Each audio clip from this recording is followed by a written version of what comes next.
Good morning, students. Today we will read the next part of the chapter, The Value of Trust. बच्चों, previous class में हम लोग पढ़े थे कि गांव में एक किसान रहता था अपने पत्नी और एक बेटा के साथ। वो एक दिन एक नेवला को लेके आया। नेवला को देख के उसकी पत्नी पूछने लगी कि ये क्या है।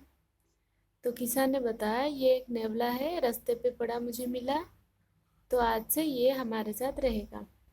फिर जो किसान के बेटे के साथ नेवला भी बड़ा हुआ, पर किसान की पत्नी को हमेशा डर रहती थी कि कहीं ये उसके बेटे को नुकसान ना पहुंचाए। तो एक दिन क्या हुआ, किसान की पत्नी कहीं गई थी बाहर। वो जब घर को लौटी तो उसने देखा कि नेवला द्वार पर खड़ा हुआ है और उसके मुंह पर खून लगा हुआ है। तो उससे देख के वो बहुत डर गई। यहाँ तक हम लोग पढ़े थे। आज हम यहाँ से शुरू करेंगे।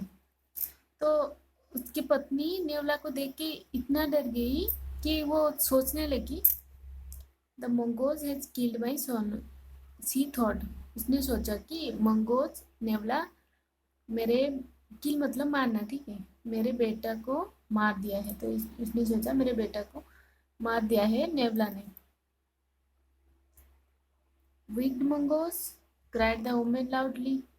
वो जोर से रोने लगी कि दुष्ट नेवला,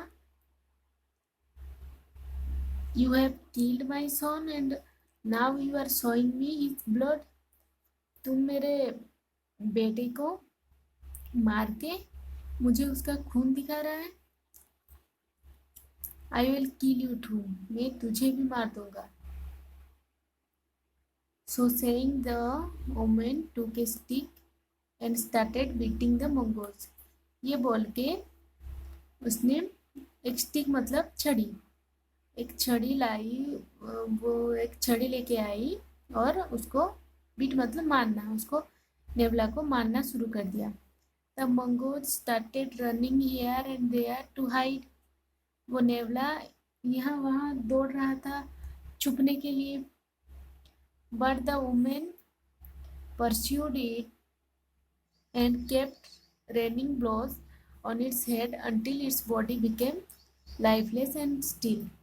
पर वो औरत नहीं सुन रही थी। वो ऐसे मार रही थी, उसको भगा भगा के मार रही थी, उसको उसके सिर पर मार रही थी कि जब तक वो ना मर जाए। वो उसको पिटाई कर रही थी।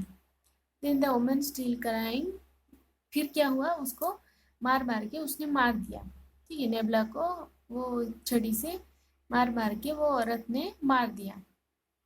Then the woman still crying went to see her son. फिर जब वो औरत अपने बेटे को देखा तो वो रोने लग गई।